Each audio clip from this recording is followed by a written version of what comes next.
Saint মার্টিনের সমুদ্র পাড়ে হাঁটতে বের হয়েছিলাম সকালবেলায়। হঠাৎ চোখে পড়লো জেলেরা সবেমাত্র মাছ ধরে নৌকা থেকে নামছে। ভেজা বালু আর ঢেউয়ের শব্দের মাঝে শুরু হলো মাছ বিক্রির প্রস্তুতি। আজকে আপনাদের দেখাবো সেন্ট মার্টিনের জেলেরা সমুদ্র থেকে কেমন মাছ ধরে আনে। ঝুড়ি থেকে একে একে সব মাছ নামিয়ে রাখা হচ্ছে, ক্রেতারা যাতে দেখে দেখে দরদাম করে কিনতে পারে। আমি নিজেও কিছু মাছ ফ্রাই করে খাওয়ার জন্য নিতে চেয়েছিলাম। এই যে দেখছেন সবগুলো মাছ একজন বিক্রেতা 3200 টাকা কিনতে চাইলেন। এটা হচ্ছে ব্লু এঞ্জেল ফিশ, দেখতে যেমন সুন্দর, অনেকে অ্যাকোরিয়ামও রাখে শখ করে, কিন্তু সেন্ট মার্টিনে আপনি চাইলেই এটা ফ্রাই করে খেয়ে ফেলতে পারেন। এরপর দেখলাম শাপলা পাতা মাছ, সাইজে ছোট কিন্তু বড় হলে একেবারে দানব আকৃতির হয়।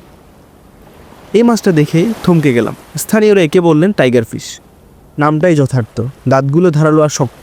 আমি যখন ধরছিলাম মাছটা তখন জীবিত ছিল।